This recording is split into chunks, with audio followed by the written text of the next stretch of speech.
morning, ladies and gentlemen, and welcome to video message number 29. Pair of panties. That's what we eat. The Beezer. Maybe you got off on the wrong foot because what were you doing in the produce section? I was trying fruit on. The juice is loose. Listen up, the ratings just came in for last month. We are #1. We just grabbed every key demographic. Super duper, gang. Super duper. That's nice. Way to go. Neato, gang. Yes. Boy, that is good news.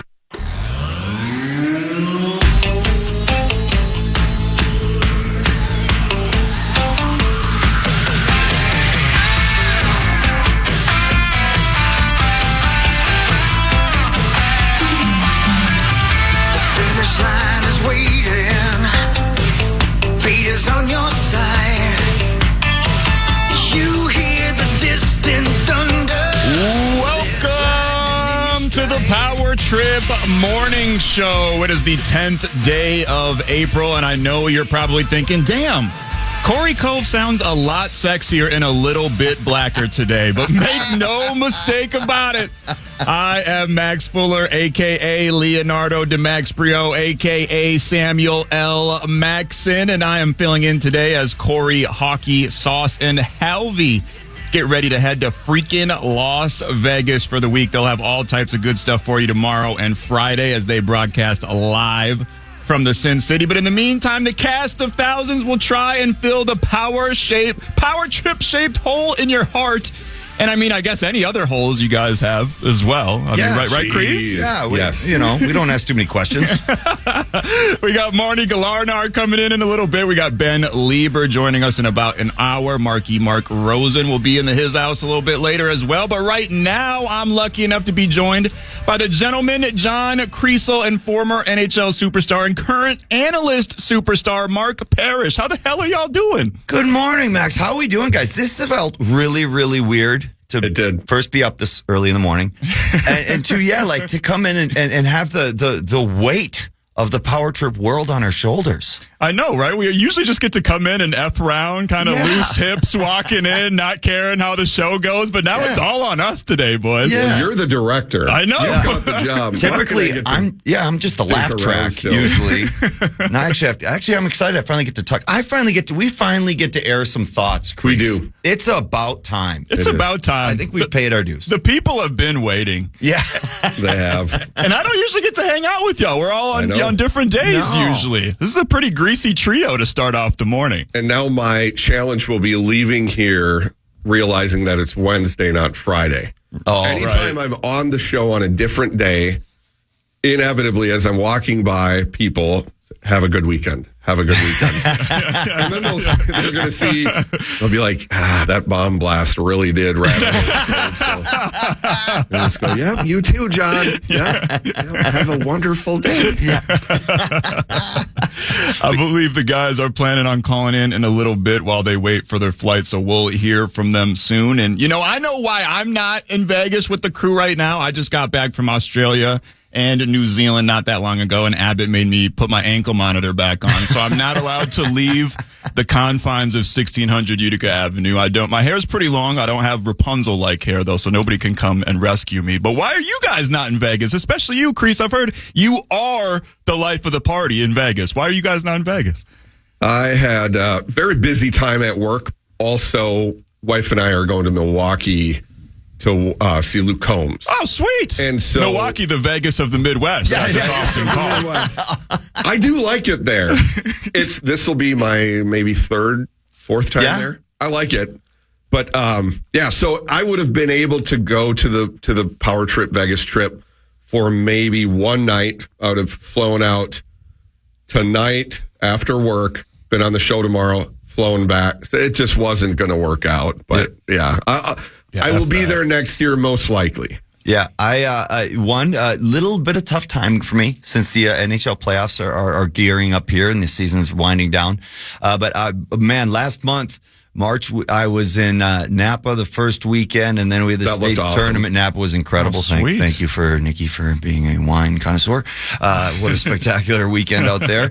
And even if you don't imbibe, you can still enjoy. Napa's amazing. It's the food, everything. You won't miss out on anything in Napa. That's California, right? Yep, exactly. It's awesome. You don't have to be a wine person to absolutely love Napa, Sonoma, that area. And then, working a ton out in New Jersey. And then we had spring break, just got back from Disneyland last week. And to be honest with you, hopping on another flight sounded like a nightmare. So, I just casually, gracefully, as graceful as I could, bowed out this trip. Are you guys big Vegas guys in general? Do you like Vegas? Are you sick of the whole bit at this point? Or it's getting less and less awesome, I feel like, by the year. It's just getting older, or just going there so much? It might be just that I'm getting older. My next trip, and I haven't booked it yet. I usually go 3 times a year. Will be trip number 50 for me. Oh wow! So I've gone quite a bit. That is deep. Yeah, I keep track. Diamond, platinum. Where are you at with the hotel levels there? The what do we call those things? The rewards. Rewards. There we go. Thank you. Not high roller level at all. I'll get free rooms through Wyndham or whatever. The best. Yeah. So then of course. The ones from me going to like any of the MGM properties, and they've changed their point system too. MGM properties have they're on my S list now. Yeah. So I'm kind of a free agent. Venetian's probably my new one. They've been sending me some nice offers lately. Oh, okay. They're trying to recruit you a little bit. There you go. They know. It's like the tampering period in NFL free agency. Sending you some NIL. That's right. Oh, yeah. They offer. The one was a slot tournament. Have you ever played in a slot tournament? No, I've actually never, believe it or not, I've never gambled a single dollar at a casino. Wow. I'm just really impressive. So broke my whole life that even when I went, I've been there with my boys a bunch of times. It's fun to go still. But even my boy one time gave me a $5 chip and he's like, "Come on, man, like I'll pay for you." I just went and cashed it in. I'm like, bro, that's 4 McChickens right there, my dog. So I'm good at math. I've never gambled before. I want to, but I never have. And I'm not. It's funny. I'm not much of a gambler either, Max. Not because I never have, just because I've never won. Right. So I've realized I'm horrible at gambling, just because I go to the cashier and just keep getting chips and never get paid back. So you never had the rush of winning. No, I have no idea the agony of defeat. But that being said, absolutely love Vegas. I mean, my wife and I, we love going out there. We like doing the shows, but man, we're like people watching. What's not to love about Vegas? And no, I'm nowhere near the 50 times Kriesel has, so I'm not even close to burnout about it. It's the energy of the town. So awesome. Yeah. And so now I gamble plenty. I think the most enjoyable times are when I get to go with my wife and Tim and Cara, or just my wife and I, and going to a restaurant, going to a show. Yeah. When I go with the fellas, it gets out of hand. Yeah. But it's just, you'll have these plans, and there might be 6 to 8 of us going to dinner, and it ends up being like Survivor, where by the end of it, there's some torches that have been put out. And so now dinner reservations. And a couple people got voted off the island as well from the bar staff. And there are some people that just got on a boat and paddled away. We have no idea where the hell. So then we end up just kind of being like, okay, now there's 4 of us for dinner whose credit card was on the reservations because they might be getting charged $25 for the no-shows, all this and that. So I do enjoy the ones where I get out of the casino and I get to see more, get to go play a round or 2 of golf. Amen. Super awesome. So another thing, that's one of the main reasons I like Vegas. So many people will be like, I hate gambling, so I never go to Vegas. No, you would. There's something for everyone. That's what I've heard. And the people watching is elite, right? You can't. It's yes. Yes, and one of the fun, depending on the hour, is you go hooker hunting. Oh yes, and it's just where you're trying to spot them. Yeah, I was just saying. Sometimes it's difficult, sometimes it's not. Yeah, and now they don't approach me. They used to. I think it was during my first marriage they realized that a fella was not. The car was parked in the garage with the tarp on it. It was never being used. You had that look in your eye. They could tell instantly. They smelled that new car smell. You know. And they would just a magnet. And I know the deal. I'm like, no thanks. But it feels good though, right? It's got to feel a little bit good. No, because they think I'm desperate. And no, at that point, maybe I was. Yeah. I mean, that's not for them to call. No, for sure. But it's funny how there's that radar. And now there's like a force field around me. I can't, if I'm like, that is one. Let's see if I still, no, they just walk by and I'm like, what the hell? I'm invisible. Yeah, I remember one of my first, actually, I think it was my first ever trip to Vegas, my rookie year in Florida, 1998. So we go to have our rookie dinner at the Brown Derby in the MGM Grand. And I was going out and we would just go up, randomly walk out from dinner and go put whatever, a couple $100 on blackjack, whatever, play it and go back to the table or go back to the dinner. And we went in, I walk around the corner, go to the bathroom, and there's just these two smoking hot broads waiting for me to like talk to me after the bathroom. And I think I am King S at this point. And these girls just come walking right back to the table. I'm at a dinner table and here, this and that. And what thinking, yeah, I've got some serious game at this point. Right, yeah. And then one of the older guys comes me the cat and he's like, hey, Mark, you know you're going to have to pay for those two, right? What do you mean? They were waiting for me outside. Oh, son of a... God dang it. I thought I was so cool for that. Like, just two couple smoking hot. I'm like, oh, my God, they're all over me. Yeah. This is awesome. Maybe that is part of it, too. I don't bet as much as I used to, I'm thinking, too, because they do pay attention to that stuff, too. Right. I don't know. Yeah. I don't play on the tables as often, and it's tough for them on a slot machine when there's 6 of us yelling at the slot machine. Pop over, guys. I did have, it was my second trip to Vegas, and my buddy's first trip, we went to a club. This is way back. This is circa 2003, 2004, I think. We went to a club, Tangerine at Rio. So Tangerine at Rio. That just sounds like it gets greasy. Yeah, it does. It did. Two absolute dimes. And in the club, perfect. I go to buy drinks. Now, this was late, so I didn't have my full bearings. I can't find my buddy and these two gals. And I'm like, oh, God, what the heck? So, and I'm looking. And this is before I don't think you could T9 text someone. So it was like, lost. I'm calling his phone. Nothing. Beeping his pager. Yeah. So I hammer the drinks, all of them. Well, yeah. I go back to I get a cab. I go back to the room and I go to, we were staying at the Excalibur, the good old days. I take a nap on the couch or on the bed. Door busts open. And there's an Australian guy. Oh. And he's like, hey, what? And I jump up because I'm like, I have to kill this man.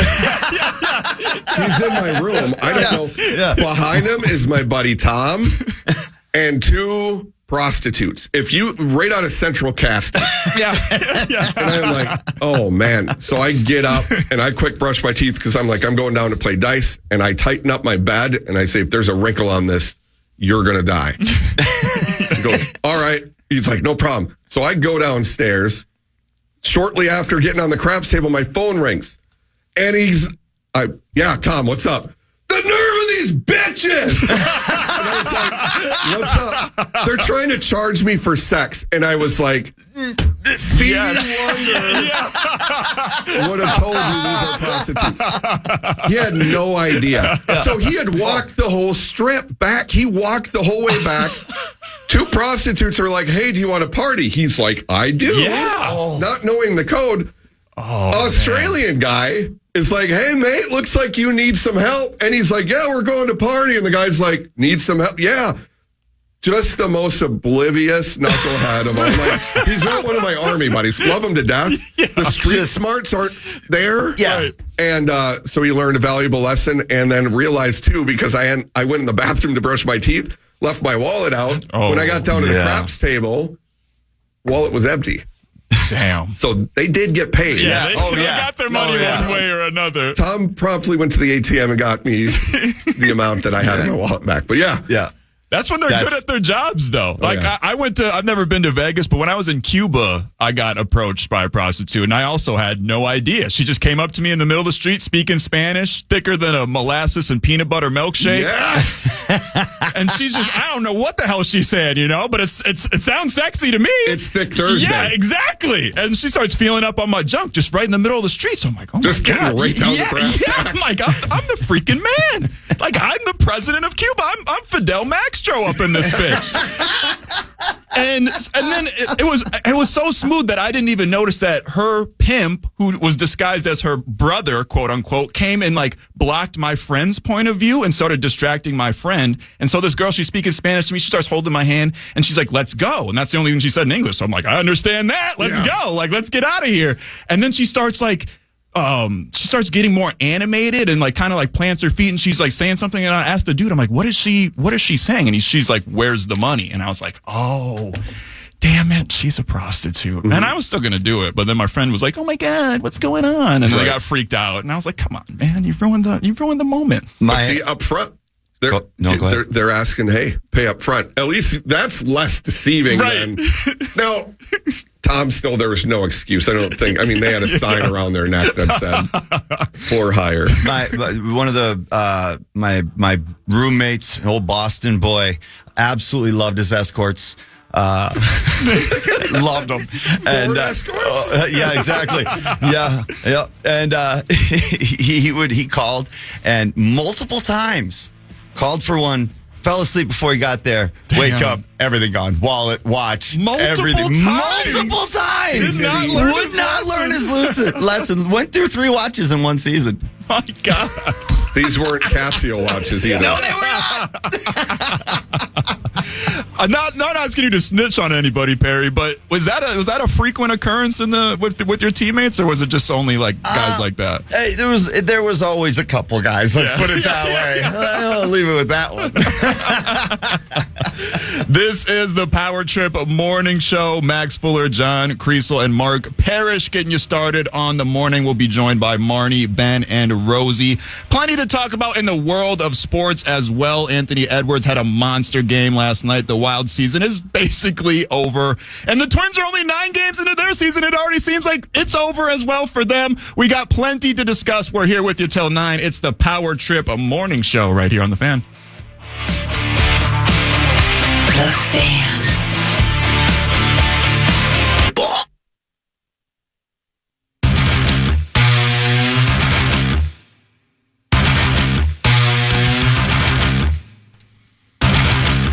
Welcome back to the Power Trip Morning Show. It is the 10th of April, but you might be thinking it's the 1st after hearing me bring it back from break, but it's no joke. Maxx Fuller here with John Kriesel and Mark Parrish filling in for Hockey Sauce, Corey, and Halvey as they get ready to head to Las Vegas. The Power Trip will be broadcasting live from Vegas both tomorrow and Friday. So even if you can't join them, make sure to tune in because those Vegas shows are always full of fun and chaos. Now, this morning, you guys, when I was getting ready for the show, having my morning cup of existential dread with a side of coffee, I was throwing the boots to myself, trying to get myself to wake up, as one does. And I heard a bunch of cussing, screaming, and shouting outside. And, that's not super out of the ordinary when you live in downtown Minneapolis. It's pretty much comes with the territory. But I could just hear someone just shouting, bitch, just over and over and over again. And I was like, oh man, is Rosie outside recording his podcast again? And so I went to the window and I see 2 girls fighting in the street. And I shouldn't even say fighting because that's like an understatement. They were brawling, like throwing hands, throwing feet, throwing weaves. It was a heavyweight slugfest just in the middle of the street at 1 a.m. Was anybody else watching? Were there people around, or was it just these 2 handling business? No, it was a whole crowd of people eventually. Like, it started with just them. Yeah, right. Placing bets and everything. It ended up being a whole neighborhood affair. Everybody was watching. And, I've watched a lot of Jerry Springer in my day. I even went and saw Maury live one time. Oh, dude. Best moment of my life, by the way. Yeah, best moment of my life. Great show. Great show. Was it a paternity test one? Yeah, I got to see. Gotta be back a on Yeah, the test. got to see the paternity test and the lie detector test. Oh my god, yeah, dude, it was the best moment of my life getting to boo baby daddies live and in person and seeing them actually run backstage and everything. Oh yeah, it was the best moment of my life. But this fight, I can't get over this fight because normally like a street fight is, like 30 seconds to a minute. They don't usually last that long. They're pretty exhausting, actually. Yeah. When you actually do start throwing fists, you get tired fast. Right, exactly. You have more appreciation for the UFC and boxing Exactly. fighters out there. But this was like, I'm not even joking, like 5 to 7 minutes. Like they just would not stop throwing hands. There was even rounds, basically. Like their friends kept separating them, and they're like, "Girl, stop!" They go to their corner. Stop, right? There was a cup man. Right, yeah. They're getting advice. Greasing up their eyebrows. The left hook is open. The left hook is open. Bob and weave. Yeah, and I just couldn't. They would get separated for a second, and then they would just charge right back at each other. It was unbelievable. I felt like I was watching George Foreman versus Muhammad Ali. I'm like, this might be their calling. Like, this is not just a normal fight. The endurance was Marshawn Lynch-like. I mean, I could not believe it, and it just got me thinking. Like, have you guys? Parrish, I'm sure you've been into a million fights on the ice, but have either of you guys ever been into an actual street fight? Oh, sure. Ooh, yeah. I mean, days. I was going to say not since college. But yeah, oh yeah, there was some street fights that we had in St. Cloud, and thank God I wish I could remember his name to throw him a little bit of credit. One of our buddies was a Golden Glove boxer too. Oh, one of the baseball man. players, yeah, and so he had combos. So and he was just this scrawny looking thing, didn't look like much, and this is when I learned: do not judge a book by its cover ever. And man, when he threw, I mean, they were lightning quick, and he only had to hit people once. And they were down. Like it was, and yeah, so that he was always fun to have on our side. That's always my worst nightmare, is picking a fight with a random person and then they like take a stance and you're like, man, oh, not I this. effed up. Or they reach for the Smith & Wesson. That too. Yeah. I can say back in my day, we used to just throw hands. And I'd say most fights like that end up on the ground. Yeah. Yeah, It ends you're up wrestling being around a it. couple Yeah, punches, exactly. and then you're trying to get it to the ground, and that's kind of how it. And most of the punches don't land; they're grazes or whatever. yeah, Yeah, everyone's exactly. hammered That and was pissed off. I was gonna say that's the scary feeling. One of my first fights in the NHL was the kind of that same thing. Like, oh boy, did I pick wrong here? And there's a lot of people watching. Yeah. Oh yeah. Was Your ass kicked on national TV. Yeah. Oh, yeah. Mike Keane in Dallas. And I knew he was tough, but he wasn't the biggest guy. I knew he could fight, though. So I'm like, oh, God, I could probably get a hold of his arm and we'll fall over and everybody will, tap me on the shins for fighting somebody tougher than I am. And he squared up with his left. And I went, oh no. I don't know I can't grab that arm. That arm's back.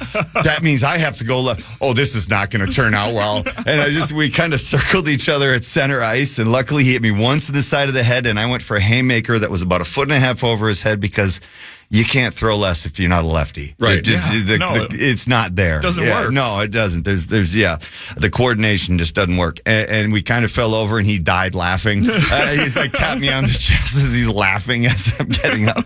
And yeah, that's it's a horrible feeling when all of a sudden you're like, oh my God, I'm outgunned here. Yeah. Instantly. And I was like, I just need to survive this.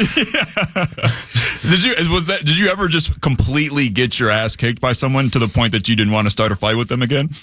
Yeah. Once in my first fight in Major Junior, it was my third game in Seattle in the Western League, and we were destroying Tri-Cities, Scott Gomez's Tri-Cities, and it was like 6-0 after the first period. So somewhere in the beginning of the third, I was the new guy, so nobody knew who I was or anything. Coming from college hockey, You guys were leading. we were 6-0? leading 6-0, and we're facing off right in front of the bench, and I'm the right winger, and so my butt is literally against the boards, right in front of our coach, and this big guy like all of a sudden comes on the ice, and he Ken's up next to me, and a puck drops, and he turns to grab me, and I hear the coach yelling, "Go, go, go!" I'm a little shocked because this guy's twice my size, but I'm like, all right. Must be pretty soft. Right. I drop my gloves.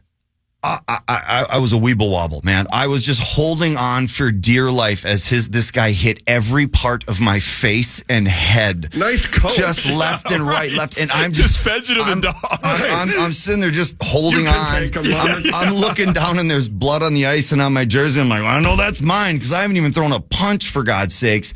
I get to the box and I got ice on my face. I didn't need any ice from my hands, but I got ice bags all over my face. And I get back to the bench afterwards, and I'm looking at the coach. He's like, "What were you doing?" I was yelling, "No, no, no!" Oh, okay.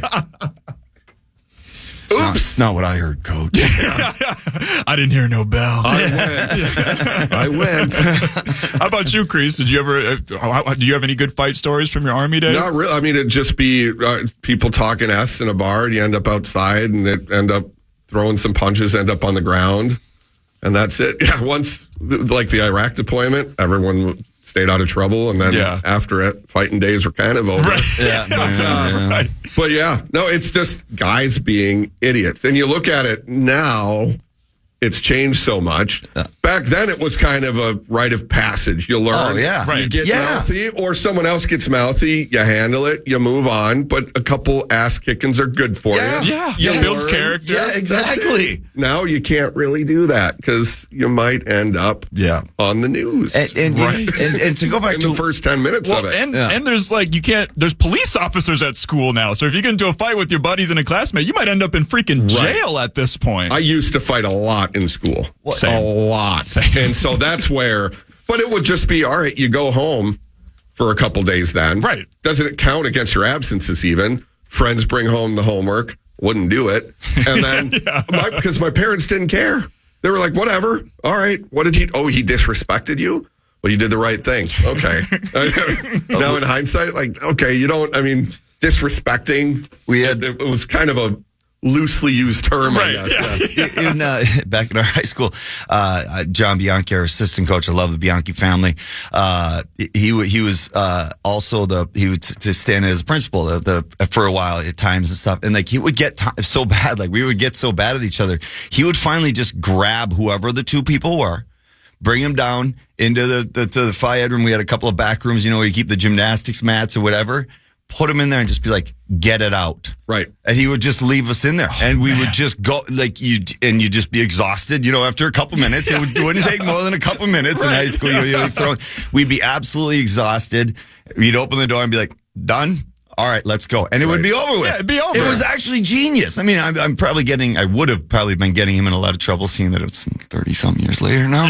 But I think statute of limitations is safe on you, Bianca. I hope I'm not getting you in trouble. But it worked. Yes. Honest to God, it never went at anything bad over that. It was over with. Nothing ever happened again in school, Right. Yeah, it doesn't linger on your mind. The emotions are out. You handled it and you move on. And I think one of the other good things in the military, too, is you're always with buddies that are watching out for you. Not in the sense that you jump anybody or anything like that. But they're not going to let it go too far. But if someone's being an idiot, you take care of it. Right. You get them out of there and you say, what the hell are you doing? Now, if someone tries to hurt them, then you make sure that doesn't happen. But everyone's looking out for one another. But then you do learn how to handle things. And it's not like, you go on Twitter and say means. No, you say stuff to people's face and you deal with it. At basic training, we had what was called 1 minute madness. And if you had problems, and the drill sergeants basically said, it was 1 minute or 3 minute madness. I can't remember. Oh, geez. Yeah, probably got hit. Is there like a 15 or a 30-second madness? You go in the shower, and people are watching to make sure no one gets hurt, and you just beat the piss out of each other. These two people, you handle it, you shake hands and hug after it, you move on, and then you're good. Every team happens every year in practice in the NHL. I guarantee it. Every year in my whole career, every year at least a couple people get in fights, and that's exactly what happens. You keep it. You let it go. You let it go, and somebody starts to take advantage or whatever. Then instantly the team's right there. You jump in. You're like, okay, that's enough. That's enough. Yep. But they don't let it. It's not like that anymore. No. As much as it worked. Yeah, unfortunately, it did. It did work. There's a lot of people that could use some ass kicking. A lot of people that could use some ass kicking. 1 Minute Madness is also the name of my sex tape, by the way. Power Trip Morning Show. Maxx Fuller, Mark Parrish, and John Kriesel hanging out with you. Lieber, Marnie, Rosie, and more later on in the show. But there was plenty to talk about in the world of sports. We got front page sports coming at you next. Power Trip Morning Show right after this. The Fan.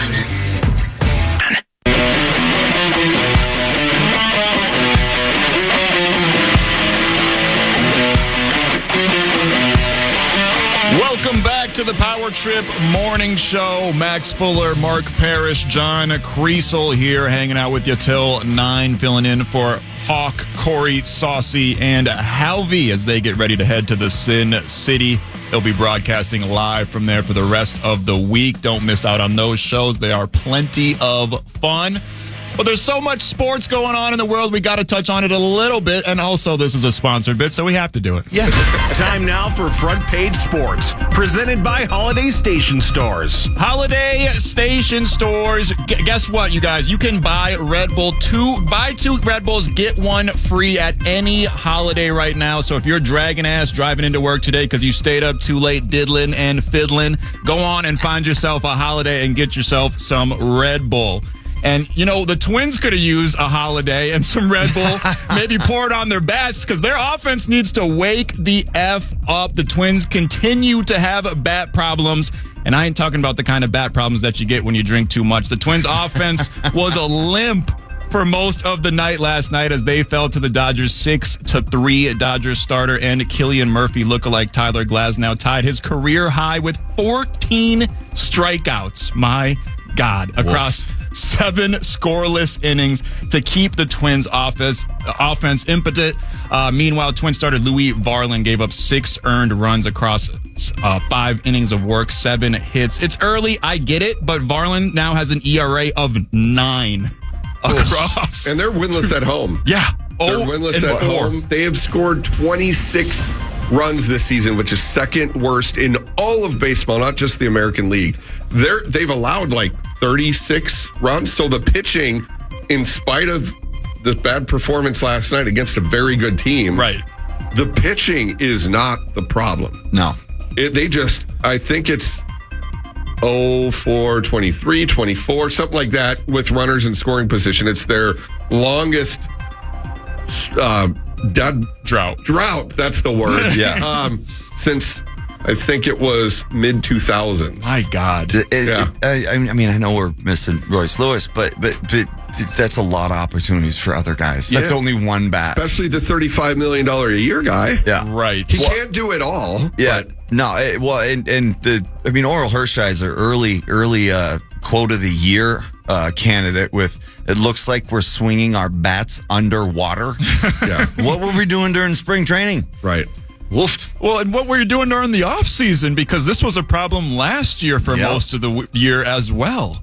Not spending money. Coach said, Chris, that off air. Just frustrating, man. I mean, a lifelong Twin fan, diehard, absolutely love it. I was there for one of what felt like about 500 people for Scott Erickson's no-hitter with my dad back in the day, and absolutely loved going to the old dome, even though it was a dump. And I was finally excited again last year. It was fun. To be going to the park and the playoffs. It was all this fun, and then it was just the biggest wah in the offseason I felt in 40-some years of being a Twins fan. Yeah. And it just doesn't make a lot of sense because we're used to the Twins not spending money. And then the one year they do spend money, they make leaps and bounds of progress, make it out of the first round, and the city is excited about the team again, and then they just decide to go back to not spending money. Right. I mean, that was fun. We're never doing it again. We should have known, though. I mean, we should have seen this coming. We're the fools. I mean, if Rosen picked up a tab somewhere, we would know that the next time it's not happening. It's like Haley's Comet. Well said. The Twins are now 0-4 at home, as Kriesel said, and only have managed to score more than 2 runs twice over the last 7 games. They'll look to avoid the sweep when they close out the series with LA this afternoon. Perry, The Wild were officially eliminated from playoff contention last night after they lost to the Avalanche 5-2. Kaprizov and Boldy lit the lamp for the Wild, but they were no match for Colorado and Nathan MacKinnon, who notched his 7th career hat trick last night, finishing the game with 4 points. According to our friend Michael Russo of The Athletic, the Wild will now finish the season 0-10-1 versus the Avs, Stars, and Jets, and have only won 8 of their 29 games against the 9 teams above them in the West. They'll have lost 11 of their past 12 versus those teams, and the Wild will miss the playoffs for just the second time since 2013. Yeah, all those stats are not good. Yeah, it was a tough one. Nathan MacKinnon, more than likely the odds-on favorite to win the MVP this year. The year he, Kucherov, and McDavid are on for the Art Ross, the scoring title in the NHL, is absolutely incredible. It's been the highlight of this the last 15, 20 games has been watching those 3. It's been amazing, the shows they're putting on. But that being said, with the Wild, I think everybody kind of saw this coming. This year was tough. It's hard to understand, I guess, maybe for a lot of fans or people that don't get to see it on a day-to-day basis. But when you're struggling with the off-ice things, with the coach, the slow start for Kaprizov and the Stars, Boldy and Kaprizov get off to a slow start. Obviously, the Spurgeon injuries, the Brodin injuries, the constant core guys being down, the coaching change, the little bit of off-ice, behind the scenes stuff that happened over Christmas or December area, whatever. All of this stuff kept adding up, and you just gets to a point where things just aren't working well. You could see it on the ice. The team was frustrated. Things just don't work out sometimes. I know this is going to sound like cheesy or that I'm towing a line, but it's honest to God. Sometimes very, very, very good hockey teams that have high expectations have bad years and miss the playoffs. It just happens. And in a way, I'll tell you what, I'd much rather have them miss the playoffs than somehow struggle into the first round and lose out in the first round and get another 20 to 25 pick. I mean, it might as well, I'm not saying we need to rebuild. We don't have to rebuild. But if we're at this point, it doesn't hurt. It doesn't hurt. I was going to say, the way they've been finishing off hasn't bothered me, honestly, at all because of that. Whether they make the playoffs or missing the playoffs, I kind of had this in the back of my head. I think a lot of people did for a while now because it was just one of those years. You could see it on the players' faces. You could see it on everybody's faces. You're like, what are we doing? And the harder you push, the worse it gets. And it just truly was one of these years. At this point, let's get a higher draft pick. Moving on, forget about it. Because I tell you what, I promise you, everyone from Craig on down, literally, will be so much more focused next year. This more often than not turns out being a good thing in the long run because of this core, because of Kirill Kaprizov, Matt Boldy, all these young guys going through this frustration right now. They realize, 1, how hard it is, and 2, how much it sucks. And they never, ever, ever want to go through another season like this in their career again because it's miserable, and I've been there. And it seems like you're optimistic about the leadership of the team, 100%, which is key because then you can get out of this type of hole. They have been in this kind of perpetual, similar to the Vikings, never good enough to make a deep run, never bad enough to bottom out and really kind of start over, which I think would have been good if they had done that a couple of years ago. You look where they're at now. So hopefully this is that. Yep. Now, you said as far as those contracts, it's after next year. Yes, so we got one more year. So we got to hope for no more injuries, especially to our D core, because we really do. Our lineup on paper, as long as we don't have injuries, we have a team that absolutely is a playoff team and that could make a run. That could easily be able to win a couple of rounds. Actually win a Stanley Cup. I think we're missing a couple pieces, but that is because we literally just don't have any room. There's no money to keep any extra players. There's no money to bring any players in. If we do, I mean, we watched it. We lose Spurgeon for pretty much the year, and there's just nothing we can do. Our hands are tied. Billy Guerin's hands are tied. So one more year, bear with it, and then it's going to be a whole heap load of fun. Awesome. And the farm system. Yeah. There's a lot of optimism there, right? Absolutely. Yeah. Volstead. I mean, the goaltender, number one, and especially if you kind of look at this year, Mark and Gus will probably, well, I guarantee you, they tell you that they didn't have that good of a year. I mean, look at the stats, and our goaltending definitely cost us. But that being said, we have a strong goaltending core right now. Yeah, Gus was had an off year. Fleury actually finished very, very strong. And then we got this Jesper Volstead, who literally is supposed to be an absolute freak. He's Awesome. seen his size. I've seen the couple games that he played, especially the one that obviously the last game he played with a shutout was the best game you could possibly play. It was perfect. But the way he lost in that absolute 7-0 routing that Dallas gave him, and the team didn't put up any fight in front of him at all. It was absolute shooting gallery on him all night long, and his demeanor never changed. I was so blown away with that young man. He didn't get scared. He didn't start backing off. He didn't get terrified by the moment, anything like that, overwhelmed by it. And then he comes back. He goes back down to the American League. He just continues on his path. He keeps working on his game. He's one of the best. He is the best goalie in the American League.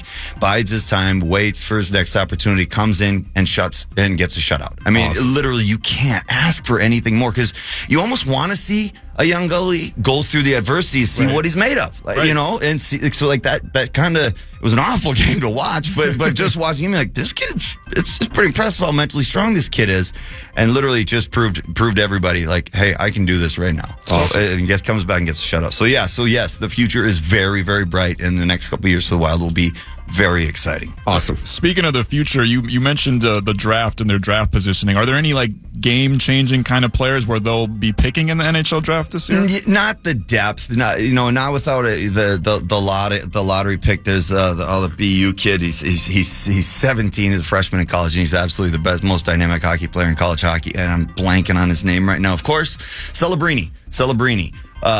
Spectacular hockey player. Yeah, we're not going to get anywhere near him. and it's not the strongest draft ever. But that being said, that doesn't mean that we couldn't find an everyday NHL player in there. There will be some. Hopefully the future is bright for the Minnesota Wild. And we talked so much Wild, we didn't even get to the biggest local sports story of the day. Anthony Edwards dropping a 50-piece with 50 Cent in the crowd. We'll talk about that and more in What Really Matters right after this Power Trip Morning Show. The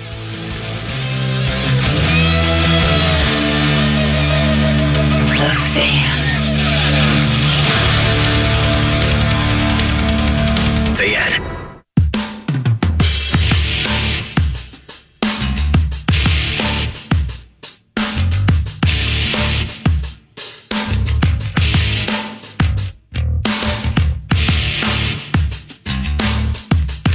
Power Trip Morning Show, KFAN. Maxx Fuller here with John Kriesel and Mark Parrish, filling in for the boys as they head over to Las Vegas. They got their shows live from Vegas tomorrow. The inmates are running the asylum this morning. Can't imagine that we were Chad Abbott's first-round draft picks, but you get what you get. Yeah, hey, you can still win a cup with a bunch of third and fourth rounders too. Yes. That's right.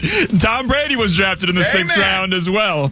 And because Hockey and Corey are not here to tell us what really matters, that is on me today. All right. So I will be assuming the role of both Hockey and Corey today. How do you guys feel about that? Sure. I think you do it well. Yeah. We'll jump in if we feel there's something we should add. All right, sounds good. And we didn't get to talk about it last segment, but last night it was a career night for Anthony Edwards, who scored a career-high 51 points to help the Wolves overcome an early 21-point deficit to beat the Washington Wizards 130-121 down at the Target Center. Anthony Edwards had 30 points in the second half. Nickeil Alexander-Walker also had a huge night, pretty much kept them in the game early. It started to get really ugly and out of hand in that first half, especially against a really, just a gross Wizards team. That's my concern now heading into the postseason is there does seem to be a little bit of cruise control with this team. That doesn't work in the playoffs. No. And it's these bad teams My wife walked in the room and goes, I thought they were supposed to be crushing the Wizards. Kind of mocking because she knows that I'm all in on this team right now. And they were just messing around. It wasn't until kind of middle of third quarter, and the Wizards were doing a good job frustrating the Wolves. Yeah. Anthony Edwards needs to chill out. He tied the league lead now for technical fouls. At 14. He's excited. He just needs to shut up sometimes. I mean, what a turn of events that Karl Anthony Towns turned out to be the calm one this season of that duo. And now it's Anthony Edwards and Jaden McDaniels who are getting into foul trouble and technical trouble. Right. And so that part of it, and this is the Minnesota sports fan waiting for the other shoe to drop thing too. But also, this team is so good. This team absolutely is capable of winning an NBA championship this year. They are 100%. capable. So just keep your head on straight. You can't mess around with any team. The first round, you're going to be playing a team that you're better than, that you're supposed to win. I want to see a lot more out of them than I have against these other inferior opponents down the stretch here. Right, especially because you might be playing against a legend like Steph Curry or LeBron James who are going to take advantage of that if you're not fully locked in. And the Wolves think they have that switch, but they're not quite there yet. I haven't seen it. And it's one thing to have it against the Wizards. It's another thing to have it against just a perpetual NBA Finals legend like Steph Curry or even LeBron. I mean, the Lakers are 8-2 in their last 10. Yeah, they've been on fire lately. Wolves handled them on Sunday night, but still, it's just I'm very worried. I am too.